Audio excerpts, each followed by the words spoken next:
sent out a tweet last week when I was at the beach. And now if you're on a North Carolina beach, if you look to your left and to your right, there's a good chance you'll see some Shibumis. Oh, yeah, it's Shibumi season. It's Shibumi season. It's hardcore. And now we've gotten to the point, Shibumis are what, like 5 years old maybe? Yeah, I think About 5, maybe 6. Yeah. So like some people have OG Shibumis that have been out so much that the light blue part is like almost white. Maybe it's a little shredded. I think it helps determine your beach cred. We'll ask Luke DeCock of the News and Observer how faded his Shibumi is, but let's pretend to talk about sports things first. Luke, how are you doing, sir? I'm good. I've got an OG Shibumi. Love it. Pre-COVID, on the waiting list and everything, and that thing is blue and white. There's no light aqua whatever left. Nah. But, when you got a white Shibumi, it's cool. And that's cool. I mean, to be honest, like we kind of rock multiple tent situations. We've got the Shibumi for windy days, which is obviously most days, but the calm days we've got an old faded cool cabana too, which is your low wind option. Do you take them both out there, or do you like walk out of the beach, determine the wind factor, and then tote only one?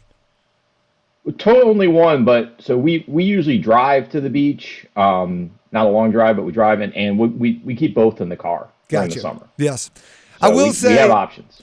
There is nothing like I'm a ride and die Shibumi guy, but it is a little disheartening when you're sitting there in your beach chair and the Shibumi is just draped on you. Like if you got one of those like kind of puffy windy days, but then it's like dropping and you're like, I know the wind's going to pick up. I'm not giving up. I know afternoon the wind's going to be just enough to get it going. But for right now, you're just wearing your Shibumi. So, Pre-Shibumi, Hayes, I'll be honest with you, we had a cool cabana that we would use. And in the high winds, actually one of the arms snapped.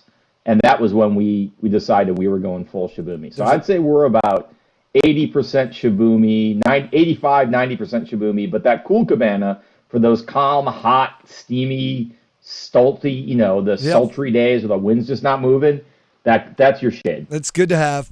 The Hornets passed on Scoot Henderson. I don't know why I'm being this way. I would rather be the morons, idiots, once again, stupid, never get it right. But then drafting is so much of a we can't really grade in 3 years thing. Can we really, truly call this like a dumb, monumentally stupid move? Not yet. I think it certainly has that potential.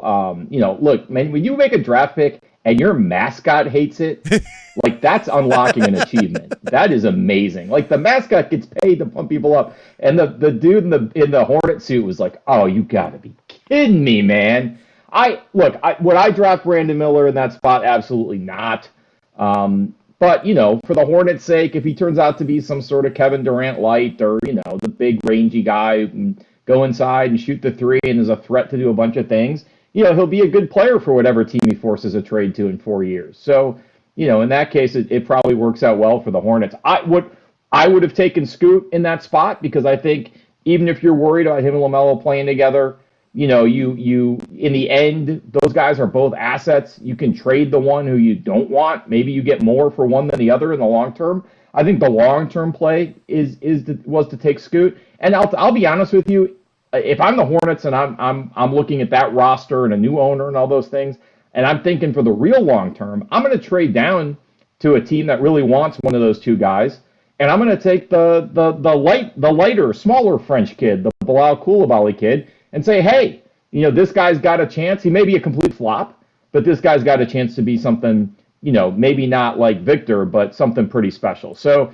I think they had options there, and they took the most obvious, least dramatic one, and maybe they'll turn out to be right in the end. But to me, Brandon Miller wasn't the guy the Hornets needed. Maybe he is, and they've got it right, and we'll find out. But I, as I said, maybe they got it right. I'm with you. You can't really judge these things. It's not what I would have done. I guess there's also a part of me that's so much in sports we, chide owners or general managers, whoever, for just taking the safe route, right? If I'm not trying to convince you that Brandon Miller is the pick, right? But on some level, if you were inside the room and it all got explained to you, and let's say there is some piece of knowledge of like, yo, we really think Scoot is a terrible shooter and is going to be, whatever.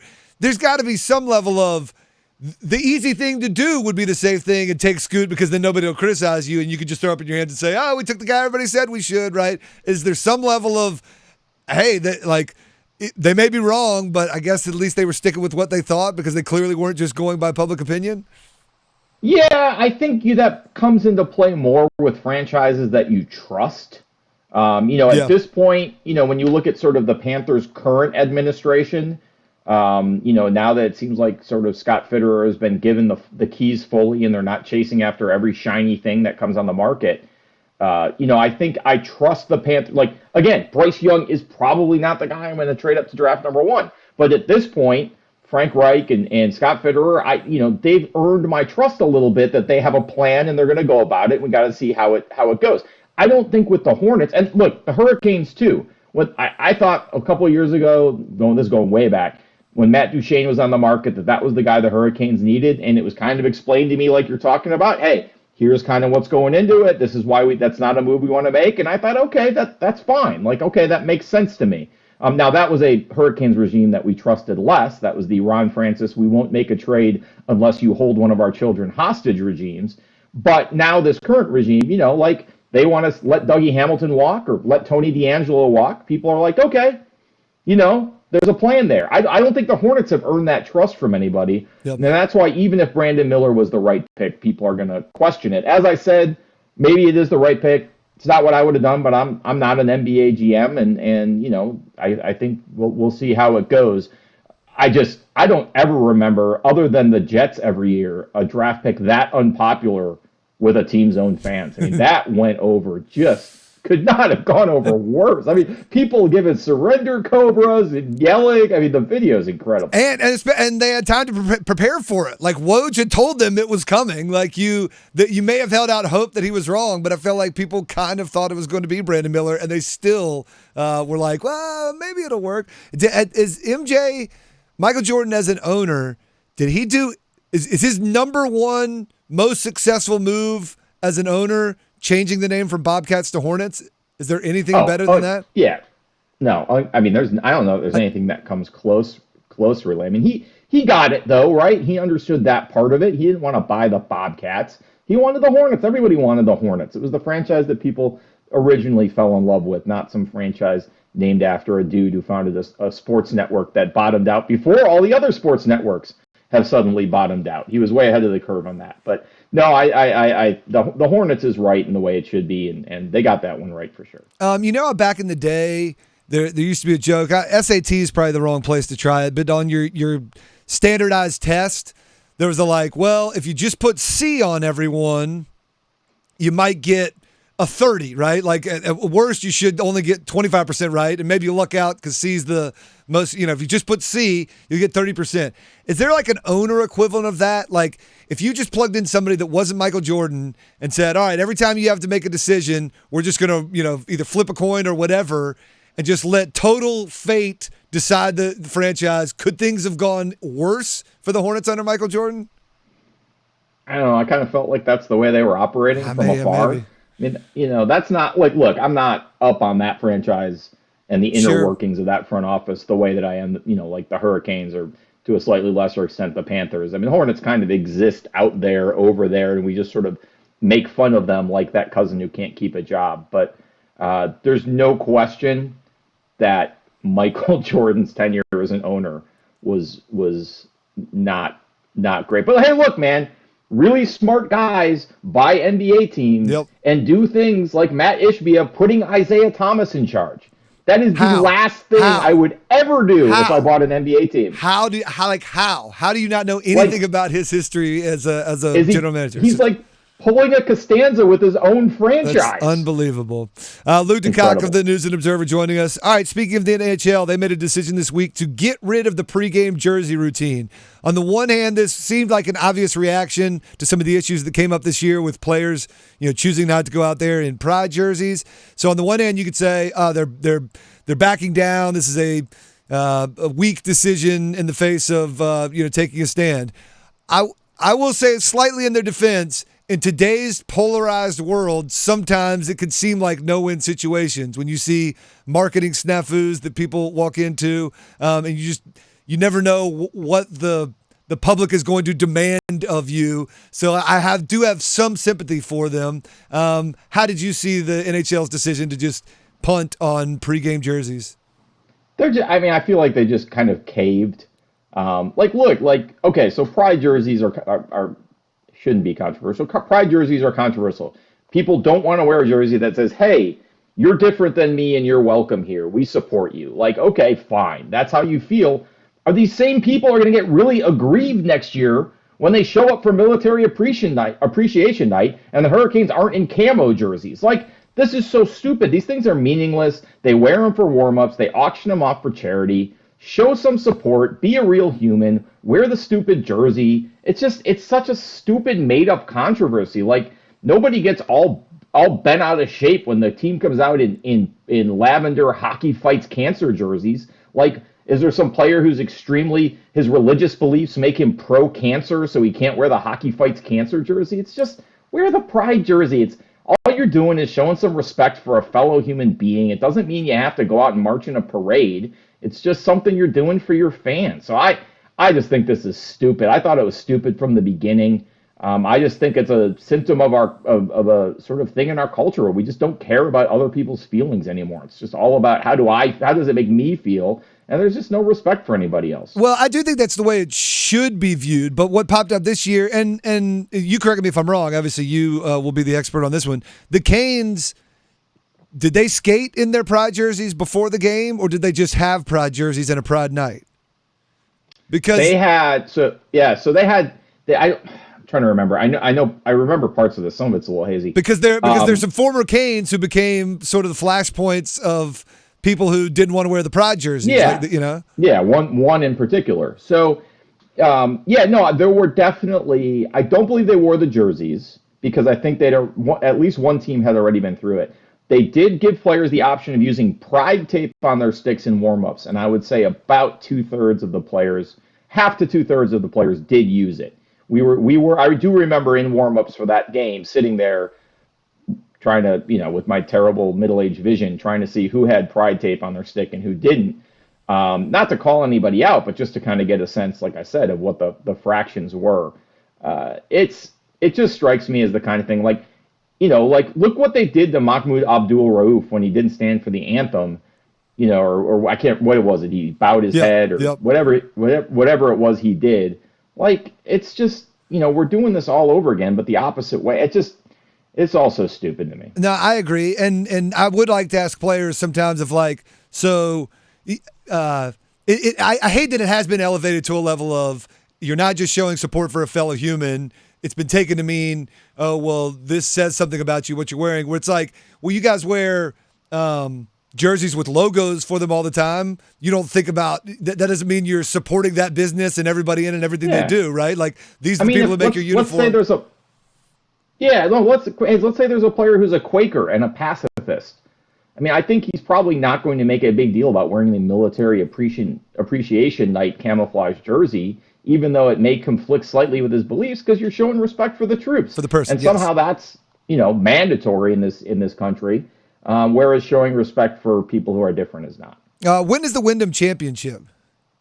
I know it's moved around the calendar. Oh, so we're not there yet? I believe it's still the last one before the future Saudi Arabia Cup Championship. So that's August. All right. Well, speaking of the Saudi Arabia Cup Championship, I assume you saw the news that the Qatar Investment Fund is getting into the Washington. Yeah. How long before we see Middle East money in college sports?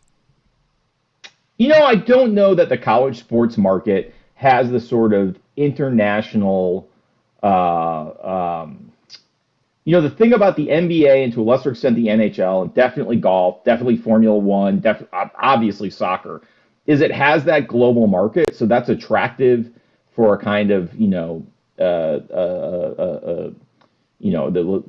let's call it these sports washing approaches to things where you're gonna do that, whether it's Live or now the PGA Tour or the Capitals and Wizards in this case. but what I think we learned from the PGA Tour part of it, so I don't think college has that resonance. I think that's probably a ways away. But I do think that this is just the beginning, and you're Yeah. going to. I think what's happened is some of these, Middle Eastern countries with oil money that want to improve their image for whatever reason, whether they bone sawed a columnist or whatever else they've done, are going to start buying sports teams because they realize with this PGA Tour thing that the prices that we put on things, let's say the Ottawa Senators cost $1 billion and there's four groups nickel and diming it from 950 million to $1 billion, to the Qatari investment fund or the Saudi investment fund, the difference between $1 billion and $2 billion is negligible. So I think you're going to see a lot of, hey, they've realized, you know what? We can buy stuff that's on TV and make ourselves look good. So I think soccer was just the beginning. I think you're going to see them buy baseball teams. The NBA is the big one. I mean, that's an international, global sport. I think that's going to be the next sort of wave of it after soccer, after golf, Formula One, obviously. That's a big one. They've realized that their money means a lot less to them than it does to us. And look, hey, man, if I own an NHL team and I paid $275 million for it or $450 million for it, and some guy comes in and offers me $2 billion, yeah. I mean, yeah, of course you're going to take it. That's the of course you are. And we should all just read Harold Varner's script on what we do in that situation. They're like, And hey, look, this is life-changing money for me. This is life-changing money. Let's give Harold credit. Yeah. Because he acknowledged he was the most honest. The moral complications of it. Yep. He said, I did the math. And then so a couple of weeks ago, he's out at Old Chatham playing 36 holes on a Monday, trying to qualify for a U.S. Open that if he were still on the PGA Tour, he would have been exempt for. And I talked to him about it after his round, and he's like, hey, man, I've done it before. I'll do it again. It's just, he gets it. He's not saying this is unfair. He understood what the consequences of his decision were and went and did it. That's the thing I think about Harold that's so refreshing is there's none of that faux posturing that you get from Mickelson, some of these other guys about growing the game or this is a chance to blah, blah, blah. Harold's like, dude, it was about the money. They made me an offer I couldn't refuse. I'm going to take it. 100%. Luke DeCock joining us. I was saying earlier, you better be careful before you publicly take a stand on how you feel about Qatari money in some sports, because pretty soon it's going to be involved in your sport and your team, and don't get caught saying one thing about it, and then when it's your team, you feel different. The only thing I think about universities, it would have to be more subtle. Perfect example, my sister works for Cornell Weill Medical School, and I remember watching the World Cup, and there was all this talk about World Cup in Qatar and all that stuff, and the first time I saw, this is what you forget is coming, the just like when we watch college sports and you see the like, hey, Clemson University is a great place for innovation, right? When you're watching sports involving these nations, now you're going to see Saudi Arabia is a great place where women drive and we do all we have great beaches, right? And the first one I saw, hey, I'm Lionel Messi and I love Saudi Arabia. Yes.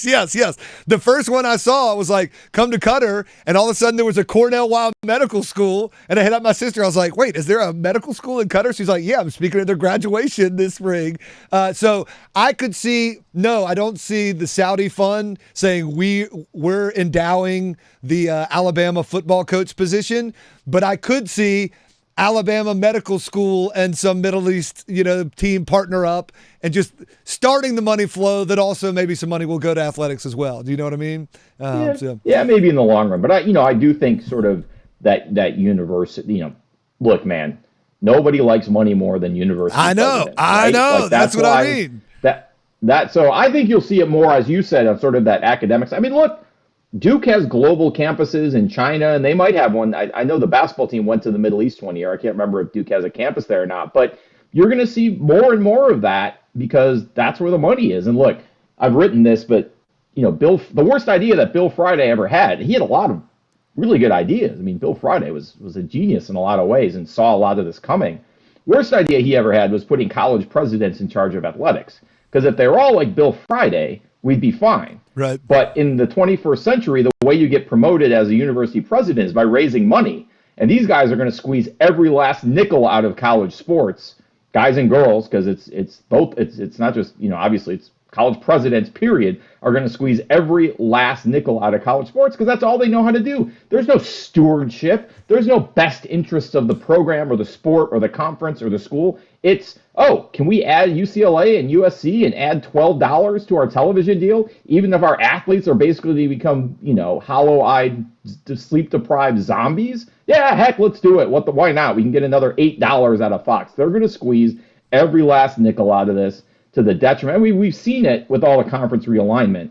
There's no reason that Clemson and Boston College should be playing in the same collection of universities, but that's where the money was. Luke DeCock joining us. Sorry I went long with you, but I always enjoy time with you. Friday, follow him on Twitter at Luke DeCock. Check out his award-winning work for the News and Observer as a columnist, and hopefully you'll be around next Friday. We could do it again, my friend. Maybe we could do it from the beach. The annual Luke DeCock from the beach interview with guest host Hayes Perma on the Adam Gold Show. It's a tradition. Thanks, dude. See you, bud. Talk to you soon.